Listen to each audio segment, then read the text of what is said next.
नमस्कार दोस्तों, स्वागत है आपके अपने चैनल पर जहां हम धर्म, आध्यात्म और जीवन से जुड़े गहरे रहस्यों की खोज करते हैं। आज का विषय है, क्या गरुड़ पुराण के अनुसार पुनर्जन्म में जाति, धर्म या समाज का कोई प्रभाव होता है। हम सभी जानते हैं कि जाति, धर्म और समाज का हमारे वर्तमान जीवन पर बहुत बड़ा प्रभाव पड़ता है, लेकिन क्या यह सब हमारे अगले जन्म को भी प्रभावित करता है। गरुड़ पुराण, जो मृत्यु और पुनर्जन्म के रहस्य को उजागर करता है, इस प्रश्न का स्पष्ट उत्तर देता है। आज हम वेदों, पुराणों और कर्म सिद्धांतों के आधार पर इस विषय को विस्तार से समझेंगे। तो वीडियो को अंत तक जरूर देखें और जानें कि आपके कर्म और समाज का पुनर्जन्म पर क्या असर पड़ता है। गरुड़ पुराण हिंदू धर्म का एक महत्वपूर्ण ग्रंथ है। यह मृत्यु के बाद आत्मा की यात्रा, स्वर्ग और नरक और पुनर्जन्म के सिद्धांत पर गहराई से प्रकाश डालता है। गरुड़ पुराण के अनुसार आत्मा अमर और शाश्वत है। मृत्यु केवल एक शरीर का अंत है, लेकिन आत्मा को उनके कर्मों के अनुसार नया जन्म मिलता है।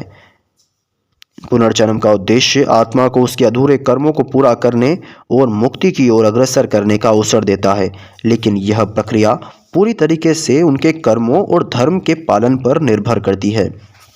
अब बात करते हैं कि क्या जाति, धर्म और समाज पुनर्जन्म को प्रभावित करते हैं।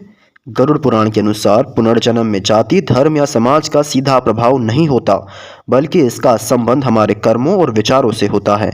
गरुड़ पुराण स्पष्ट रूप से कहता है कि आत्मा शुद्ध और पवित्र होती है। इसका कोई धर्म, जाति या समाज नहीं होता, लेकिन आत्मा को जो शरीर मिलता है वह उनके कर्मों पर निर्भर करता है। अगर कोई व्यक्ति सच्चाई, धर्म और मानवता का पालन करता है तो उसे उच्च जाति का या समृद्ध समाज में जन्म मिल सकता है। वहीं अधर्म और पाप करने वालों को निम्न परिस्थितियों में जन्म लेना पड़ता है। यह भी कहा गया है कि आत्मा का अगला जन्म इस बात पर निर्भर करता है कि वह पिछले जन्म में किस प्रकार के विचार और कर्मों से लिप्त थी। गरुड़ पुराण के कर्म और धर्म को पुनर्जन्म का निर्माण और निर्धारण करने वाला सबसे महत्वपूर्ण कारक बताया गया है। गरुड़ पुराण के अनुसार कर्म 3 प्रकार के भी होते हैं। अगर कोई व्यक्ति धर्म का पालन करता है और दूसरों की मदद करता है तो उसे अगला जन्म उच्च और सुखद परिस्थिति में मिलता है। इसके विपरीत अधर्म और पाप करने वालों को कठिन और कष्टदायक जन्म मिलता है। गरुड़ पुराण में यह भी बताया गया है कि जाति और समाज का निर्धारण हमारे कर्मों के आधार पर होता है। उदाहरण, अगर कोई व्यक्ति पूरे जीवन में सत्य, अहिंसा और धर्म का पालन करता है तो उसे ब्राह्मण या उच्च समाज में जन्म मिल सकता है। अगर कोई अधर्म और हिंसा करता है तो उसे पशु, पक्षी या निम्न जाति में जन्म लेना पड़ता है। एक महत्वपूर्ण तथ्य यह है कि गरुड़ पुराण जाति और धर्म से ऊपर उठकर कर्म को प्राथमिकता देता है। गरुड़ पुराण के अनुसार आत्मा का कोई धर्म या जाति नहीं होती। यह केवल शरीर का गुण है जो कर्मों के आधार पर मिलता है। आत्मा में कर्म यह तय करते हैं कि किस प्रकार से समाज या धर्म में जन्म लेगी।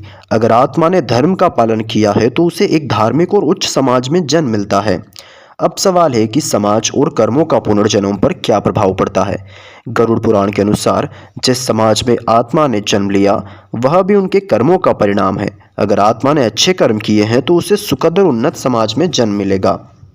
गरुड़ पुराण में ये भी बताया गया है कि समाज में किए गए पाप या पुण्य कर्म पुनर्जन्म पर गहरा प्रभाव डालते हैं। जैसे अगर कोई समाज की भलाई करता है तो उसे पुण्य मिलता है। अगर कोई समाज को नुकसान पहुंचाता है तो उसे अगले जन्म में कष्ट भोगना ही पड़ता है। तो दोस्तों, गरुड़ पुराण के अनुसार पुनर्जन्म पूरी तरह से हमारे कर्मों पर आधारित होता है। जाति, धर्म और समाज का प्रभाव केवल माध्यम है जो हमारे कर्मों का